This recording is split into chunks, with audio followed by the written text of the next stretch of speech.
Welcome to the Sales Masters Roundtable, hosted by Shawn Casemore.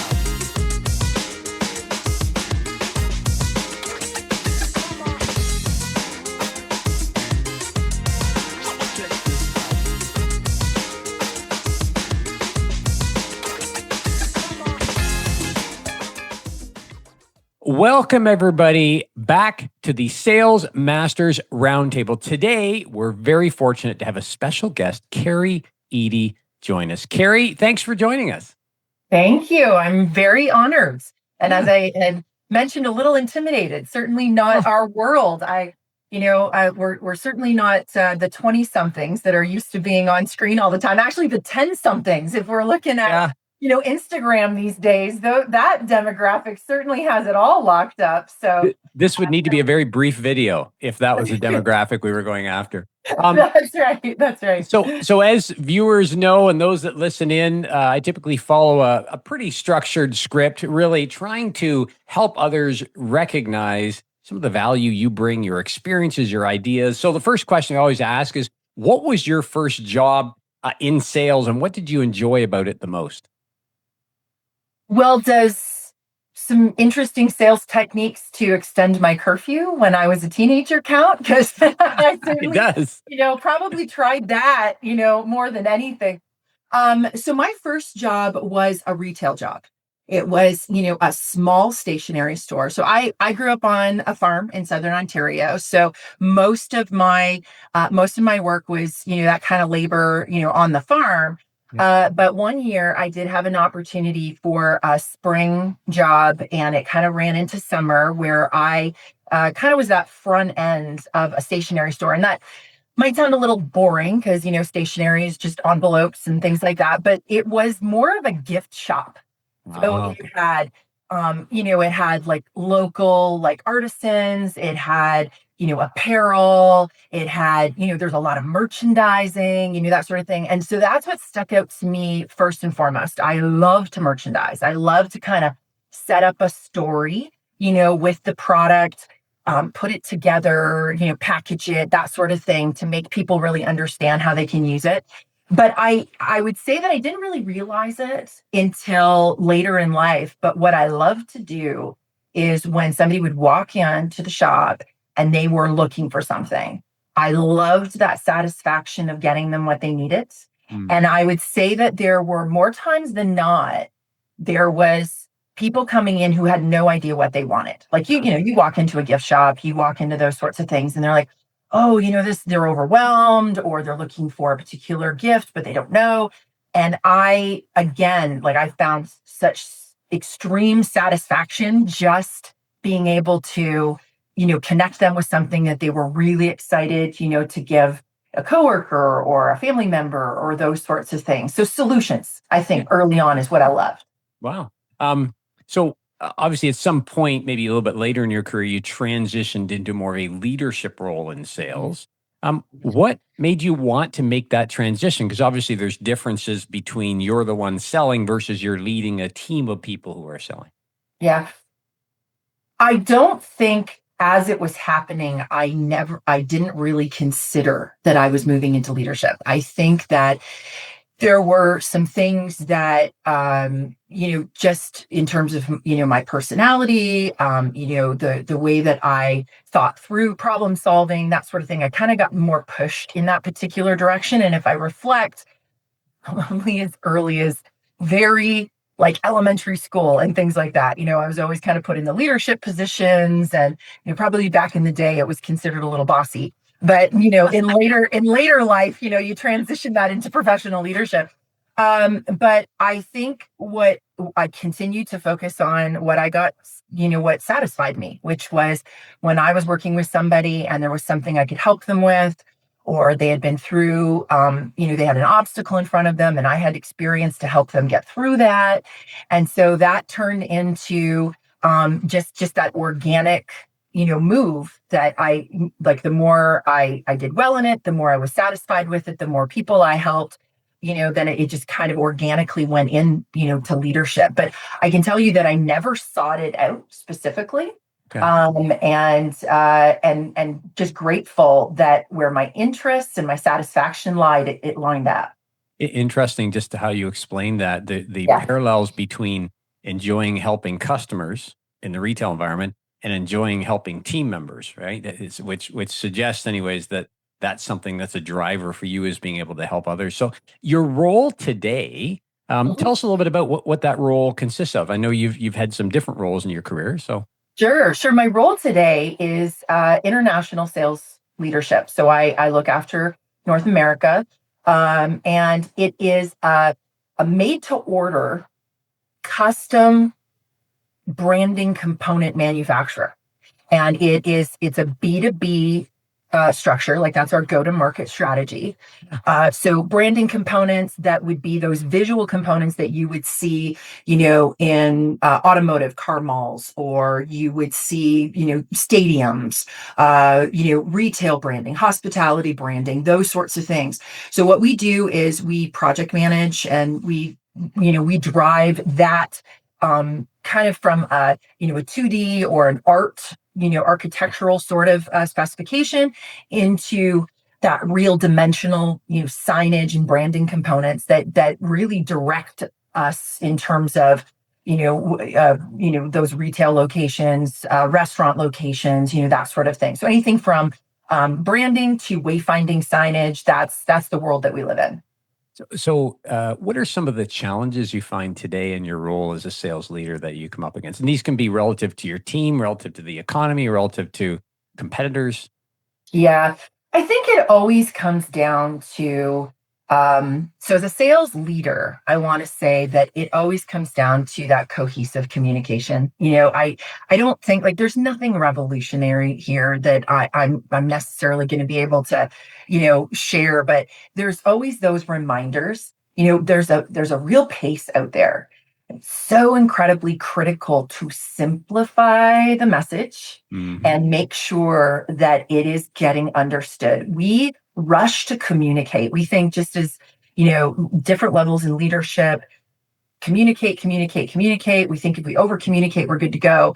But we miss a real critical part, and that is it being comprehended? Yes. Do we understand? And so the way that I try to combat that, it's something that I'm working on constantly. But the way that I try to combat that is simplify the message, put it out in smaller bits, and then come back and actually test that it is truly being comprehended and that it is being actioned. There's so many times that I find, and we're all guilty of it, where we can get 6, maybe even 8 months down a particular project or initiative. And then all of a sudden, when the rubber meets the road and the results need to come out, they're like, oh yeah, I didn't get that. That's not what I thought I was supposed to do, right? And so I have seen that, I've witnessed it, I've experienced it myself, to the point where that's a real discipline I put into play, is communication does not always equal comprehension. I think that's an important, and the way you shared it initially, which is, we think as leaders, over communication is kind of the key. As long as we're always communicating, we're good. But where I thought you were going to go, but it's very much aligned, which is, it's about comprehension, but it's about, are we communicating the right message at the right time to the right people, right? Just telling everybody about everything, you become that person, I think, that others start to ignore. So the little boy who cried wolf kind of scenario, right? We ignore Shawn, he talks too much, versus coming forward with a message that's timely, relevant, and important. So I can't agree more. How do you keep so there's a team of folks you're working with, both directly and indirectly, as a sales leader. How do you keep them focused amidst especially today's environment? I mean, there's so many things going on. I mean, from the economy to how B2B buyers and prospects are changing in their buying behaviors and decision-making, political unrest, on and on and on the list goes. How do you keep them focused on that goal of continuing to help and bring on new customers? Well, I think it does come back again to disciplining a very singular message. There is always this battle I find going on, where whether it be stakeholders in a company, executive leadership, board members, that sort of thing. Okay, we'll just try this. Just do this. Just do this. Just do this.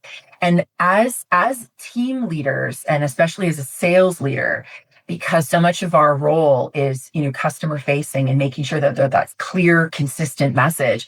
We have to discipline ourselves to do that as well. So that singular message, let it simmer, see what the results are, and then course correct if necessary. But if we have too many initiatives occurring all the time, so there's a protection, I would say, that I really lean into is protecting how much gets to that team so that they can stay focused. Because in a sales role, for those of us that are out there that do this, it's a different world. You're not sitting necessarily behind a desk, just typing out a bunch of emails. You're on all the time. They're buying you as much as they're buying what it is that you're selling, and that takes energy. And so if we muddy that water with so much information that we can't get that singular message through, then we're really not being productive.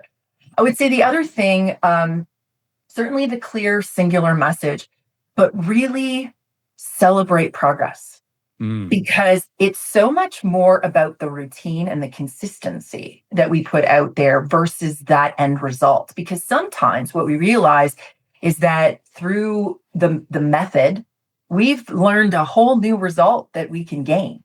And if we don't put as much attention and energy and value in the process that we're following, we may just skiff right off the surface, miss the mark altogether, and then everybody's demotivated.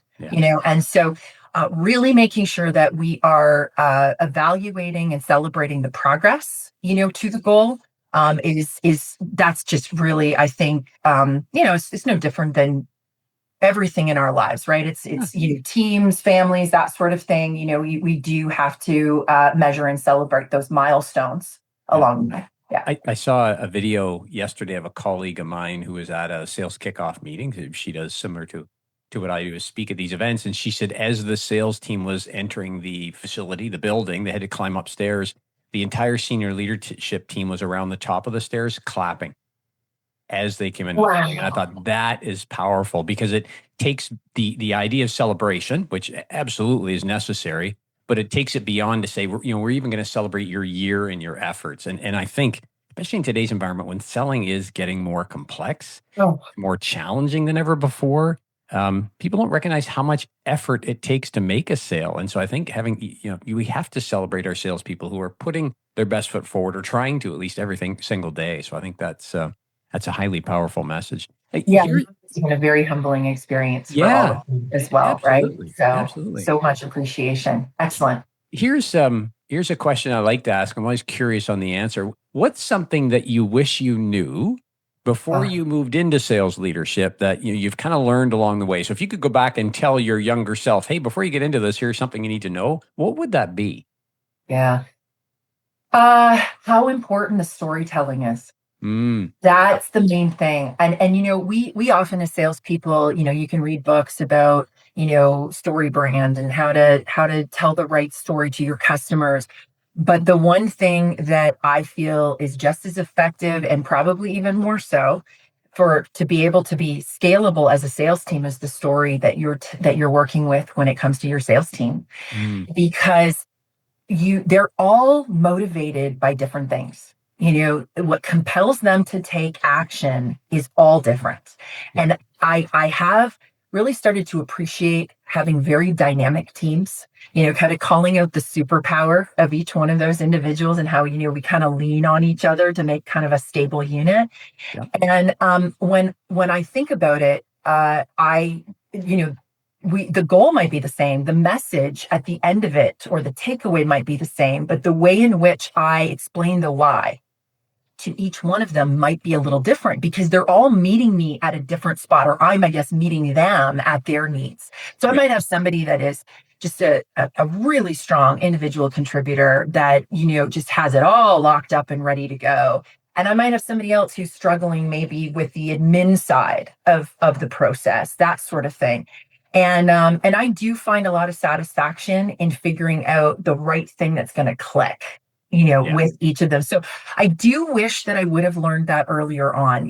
When you get into early sales leadership roles, you get mentored, that sort of thing. Everybody gives you the playbook, oh, just do this, this, and this, and evaluate them on this, and, put a dashboard in or a scorecard or a this, that sort of thing. And I think that those are really good to create more for a leader, consistency in how you're developing your team. Yeah. But in terms of just throwing that in front of your sales team, that's not what's going to in my opinion, that's not what's going to individually motivate or compel them to take action and do what's right by your customer. They have to believe, you have to believe, and that has to transcend through the message that you're getting to your customer. Yeah, no, that's great. So here's the last question for you. If you were to, put your crystal ball on the table, based on your experiences, knowledge, insights, if you look forward into the future of sales, and I'll generalize the question a bit, so take it from whatever direction you want. What do you think are some of the changes or challenges that lie on the horizon for either sales professionals or sales leaders as a whole? Well, I think you hit on it a little bit earlier. Consumers today aren't looking for a salesperson, a traditional salesperson. They have all the information at their fingertips. What we need to evolve to be effective is the difference maker. How do we truly discern between all of those products and really be that trusted advisor, for the consumer to choose to go with you, especially when in a lot of cases, because of the noise that's out there and all the product availability that's out there, you're even comparing, like they're identical in a lot of cases.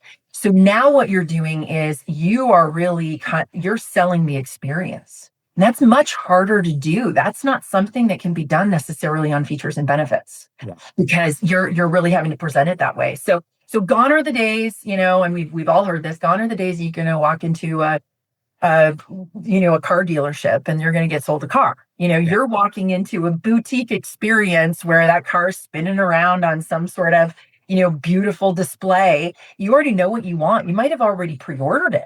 Now you're just walking in and getting convinced that you made the right decision. So my job right now, and what I really try to focus on is drive beyond where we are today, pull in insights, industry insights. This might be something that is 2, 3, 4 years down the road, and figure out where we can position ourselves in a way to be almost disruptive in front of where our customers are going to buy next. That's challenging because it's a very jello-like environment, there's nothing stable about it. And so we as a team, through voice of customer, through where this trending is going, industry research, we work to bring that to our engineers, to our product management team, to where the capital is going to be spent next. Yeah. And you're right, it's a crystal ball, but we try to make an educated guess on where that's going so that we can truly put the right, we can lead our customers to what we're building, versus being reactive to try to pull that, back to us after they may have already made a decision in a different direction. Yeah. Being more proactive than reactive. Absolutely. That's excellent. Well, listen, I want to thank you very much for your time. And as I always like to end, as I thank you, I'd like to also offer you, if there's a way that some of our viewers or listeners, if they want to reach out to you, how would they best reach you, Carrie? Probably LinkedIn, would be the easiest. That's kind of the most dynamic tool these days. And it's so easy to use. So I would encourage anybody who wants to chat, ask questions, maybe some sort of collaboration at some point, certainly just reach out to me on LinkedIn and I'd love to connect with you. Excellent. Well, thanks again for joining us, sharing your insights, all your experiences, Carrie. And thank you to the viewers and those listening for joining us here on another edition of the Sales Masters Roundtable. Thank you.